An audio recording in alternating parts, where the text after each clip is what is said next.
سورہ انعام آیت نمبر 14، 15 اور 16۔ ترجمہ: کہہ دو، کیا میں غیر خدا کو اپنا ولی بنا لوں جبکہ وہ آسمانوں اور زمین کا پیدا کرنے والا ہے، اور وہ ہے کہ جو روزی دیتا ہے اور کسی سے روزی نہیں لیتا۔ تم کہہ دو کہ میں اس بات پر مأمور ہوں کہ میں سب سے پہلے اس کے حکم کو تسلیم کرنے والا مسلمان ہوں، اور خدا نے مجھے حکم دیا ہے کہ مشرکین میں سے نہ ہونا۔ کہہ دو کہ میں اگر اپنے پروردگار کی نافرمانی کروں تو بڑے دن قیامت کے عذاب سے ڈرتا ہوں۔ اس دن جس شخص کے اوپر سے عذاب الہی ٹل جائے تو یوں سمجھو کہ خدا نے اپنی رحمت اس کے شامل حال کر دی ہے، اور یہ واضح کامیابی ہے۔ تفسیر: خدا کے سوا اور کوئی پناہ گاہ نہیں ہے۔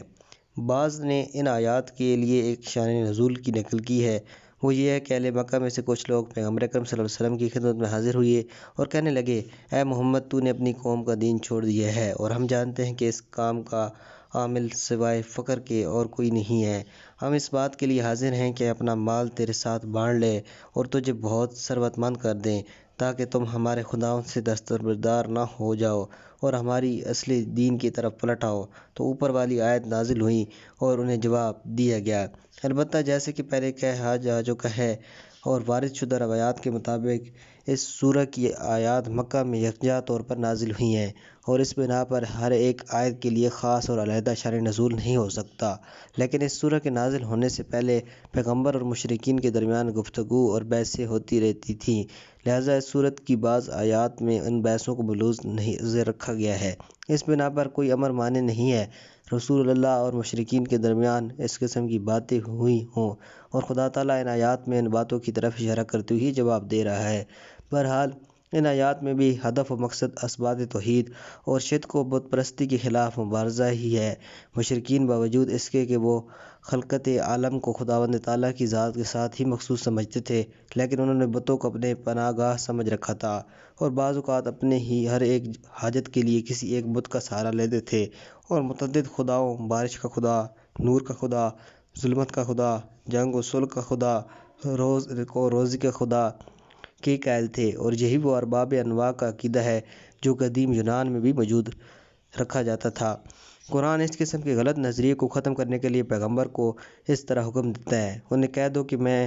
غیر خدا کو اپنا ولی و سرپرست اور پناہ گاہ قرار دے لوں، حالانکہ وہ آسمانوں اور زمین کا پیدا کرنے والا اور تمام موجودات کو رزق دینے والا ہے، بغیر اس کے کہ خود اسے روزی کی ضرورت ہو۔ اس بنا پر جب تمام چیزوں کو پیدا کرنے والا وہی ہے اور کسی دوسرے کی قدرت کا سہارا لیے بغیر اس نے سارے جہاں کو پیدا کیا ہے اور سب کی روزی اسی کے ہاتھ میں ہے، تو پھر کون سی دلیل ہے کہ انسان اس کے غیر کو اپنا ولی، سرپرست اور پناہ گاہ قرار دے؟ اصولی طور پر باقی سب مخلوق ہیں اور اپنے وجود کے تمام لمحات میں اس کے محتاج ہیں، لہٰذا وہ کس طرح دوسروں کی ضرورتوں کو پورا کر سکتے ہیں؟ یہ بات خاص طور پر قابل توجہ ہے۔ اوپر والی آیت میں جب آسمان اور زمین کی خلقت کے بارے میں گفتگو کرتا ہے تو خدا کا فطر کے عنوان سے تعارف کراتا ہے۔ فطر فطور کے مادے سے ہے جس کے معنی شگفتہ کرنے، پھاڑنے کے ہیں۔ ابن عباس سے منقول ہے کہ وہ کہتے ہیں کہ مجھے فطر السماوات والارض کے معنی اس وقت سمجھ میں آئے جب دو عربوں کو ایک کنویں کے بارے میں جھگڑتے ہوئے دیکھا۔ ان میں سے ایک اپنی ملکیت کے ثبوت میں یہ کہتا ہے کہ انا فطرتھا، میں نے اس کنویں کو شگفتہ کیا ہے اور بنایا ہے، لیکن ہم فطر کے معنی کو آج موجودہ علوم کی مدد سے اپنے بعض کی نسبت بہتر طور پر سمجھ سکتے ہیں، کیونکہ یہ آج کی دقیق ترین علمی نظریات کے مطابق انتہائی پسندیدہ تعبیر ہے جو پیدائش جہاں کے ساتھ بالکل ہم آہنگ ہے، کیونکہ سائنس والوں اور محققین کی تحقیقات کے مطابق عالم بزرگ، مجموعہ جہاں اور عالم کوچک نظام شمسی سب کے سب ابتدا میں ایک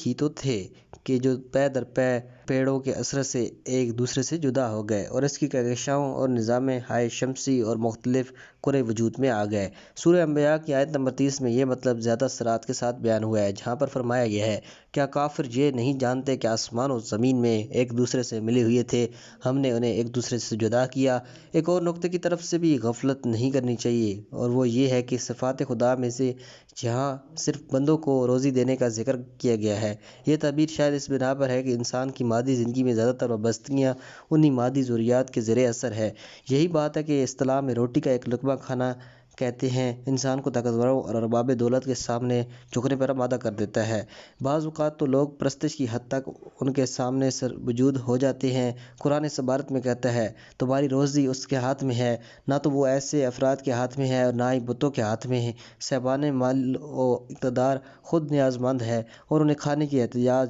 ہوتی ہے۔ یہ صرف خدا ہے جو کھلاتا تو ہے مگر خود ایسے کھانے کی احتیاج نہیں کرتا۔ قرآن حکیم کی دوسری آیات میں بھی ہم دیکھتے ہیں کہ خدا کی ملکیت اور رازقیت کے مسئلہ اور بارش برسانے اور سبززاروں کی پرورش کرنے کا ذکر کیا گیا ہے تاکہ مخلوقات سے وابستگی کا خیال لوگوں کے دماغ سے بالکل نکال دے۔ اس کے بعد ان لوگوں کی پیشکش کا جواب دینے کے لیے کہ جو پیغمبر کو یہ دعوت دیتے تھے کہ وہ مشرک کے ساتھ رشتہ جوڑ لیں، کہتے ہیں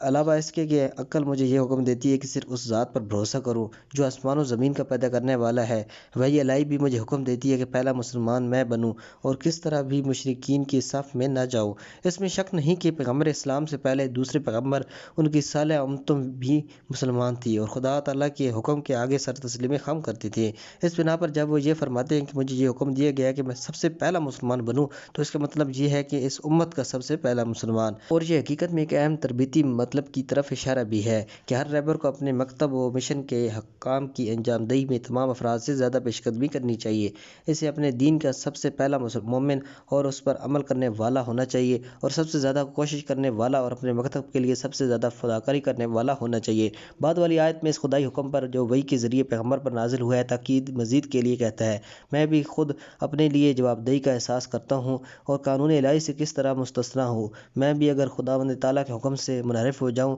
اور مشرکین کے ہاں میں ہاں ملانے لگ جاؤں اور اس کی نافرمانی اور عصیان کروں تو اس عظیم دن روز قیامت کی سزا سے خائف اور ترسا ہوں۔ اس آیت سے بھی اچھی طرح معلوم ہو جاتا ہے کہ پیغمبروں میں جواب دہی کا احساس دوسروں میں جواب دہی کے احساس سے زیادہ ہوتا ہے۔ آخری آیت میں اس لیے کہ ثابت ہو جائے کہ پیغمبر بھی لطف و رحمت خداوندی پر بھروسہ کیے بغیر کوئی کام نہیں کر سکتے اور تمام اختیارات اسی کے قبضے قدرت میں ہیں، یہاں تک کہ خود پیغمبر اکرم صلی اللہ علیہ وسلم بھی پروردگار کی رحمت بے میاں پر ہی چشمِ امید لگائے ہوئے ہیں اور اپنی نجات و کامیابی اسی سے طلب کرتے ہیں۔ فرمایا گیا ہے کہ رسول کہتے ہیں کہ جو شخص اس عظیم دن پروردگار کی سزا سے نجات پا جائے تو رحمت خدا اس کی شامل حال ہوگی اور یہ ایک توفیق الہی اور کھلی کامیابی ہے۔ یہ آیت توحید کا آخری درجہ بیان کرتی ہے، یہاں تک کہ ان لوگوں کو جو پیغمبروں کو بھی خدا کے ساتھ مستقل پناہ گاہ سمجھتے ہیں